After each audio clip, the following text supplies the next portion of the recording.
Surrender. I want to let you in, but I can't find the key. Do you think you could crawl in through the window? Oh wait, that's been bolted shut by my daddy, so I can't sneak out. What about the chimney? Oh wait, that hasn't been cleaned since my grandma used it last Christmas. Holidays haven't been the same since. What about the basement? Oh wait, it's been boarded up by my mother, so I can't escape. What about using the ladder outside to crawl through the attic? Oh wait, my uncle broke it during his last carpenter job. Maybe I can jump out of the attic window to the trampoline. Oh wait, my brothers and sisters broke it the last time they played Crack the Egg. I'm all out of ideas. I guess I'm trapped. We're stuck. Hoping and wishing. Is this a sign? Maybe we shouldn't be together. All I've waited for in life was someone to see me. I have no idea what I did to have you enter my life the way you did. You snuck up on me when I wasn't expecting it. Finally, someone I feel worthy to let in, and here we are, pining for each other, with no way of getting what both of us want. Oh wait, I think I see a light. Is that? It couldn't be. A secret door? I've never seen before. Weird.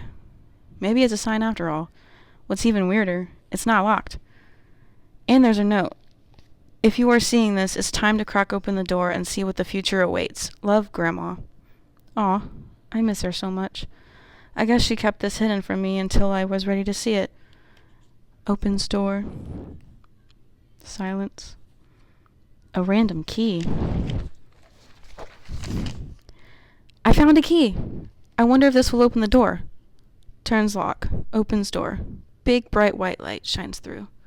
Flatline machine beeps. 8:26 p.m. pronounced time of death. For the girl was never really in that house to begin with. The game her brothers and sisters played, Crack the Egg, was played with her. She fell off the trampoline and hit her head on the broken ladder left by her uncle that never got fixed / thrown away. As her brothers and sisters rushed inside to warn their parents of what happened, while the dad was in the middle of starting the chimney for the first time in months, while the mother was preparing for the hurricane down in the basement, the parents were too busy to listen to the kids. So they did what they thought they should do, make her some hot tea. For all they saw when someone got hurt or sick was tea and Band-Aids. As they were making the tea, they reached for the Band-Aids on top of the fridge, and that's when everything came crashing down, startling the dad, who was previously lighting a match for the firewood. He left the living room to find out what was going on in the kitchen, for what he saw next was a sight for sore eyes. As the kitchen went up in flames, he tried to grab the kids and take them to the living room to call 911. To his dismay, the living room was on fire too, as since he forgot to clean the chimney before lighting a match, and sparks flew onto the window's curtain. He ran with the kids down to the basement, hoping they'd catch their mother in time before she boarded up the basement, but they weren't lucky. They all began to run up to the attic, hoping they could try to jump out of the window. It seemed that there was no way out.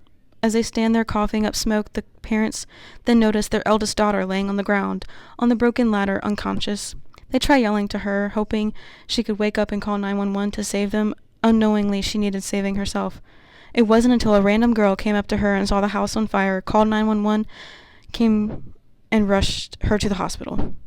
The eldest daughter was the only one to make it out alive, for her grandma was watching out for her. As she lied in that hospital room for weeks on life support, the girl who saved her kept her company, for she had no family left any to care for her.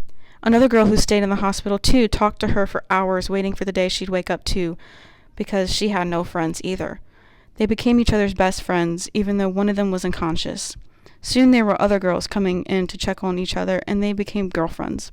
It wasn't until a boy came in that would change the unconscious girl's life as she knew it. It was like her soul lit up inside her lifeless, brain-dead body. The jokes he made her inner child light up, the shows he would watch, and the way he was obsessed with all facts of oceanic life made her feel seen. Her girlfriends knew these two were supposed to meet. Maybe he could be the one to break her back to life. As she lay there in a coma, she could still hear everything going on around her. For she was frozen in time, in her head, not wanting to face her inner demons. She wanted to stay in Fantasyland because it felt safer. She was the one holding herself back. She was the one looking herself away because she felt it was not only easier on herself to not feel the pain of what she had lost, but because she was scared of what she had gained. It felt like it was all too soon. She didn't feel ready. But it's what she had wanted this whole time, for someone to finally see her for who she truly is and for what she could do, not for what she could do.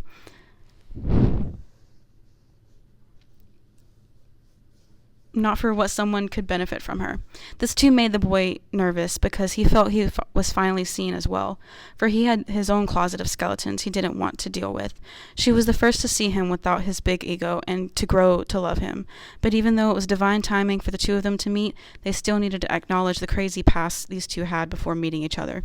Most don't want to heal or acknowledge the pain of the past, just easier to sweep it under the rug, or in her case burn it all like it never happened.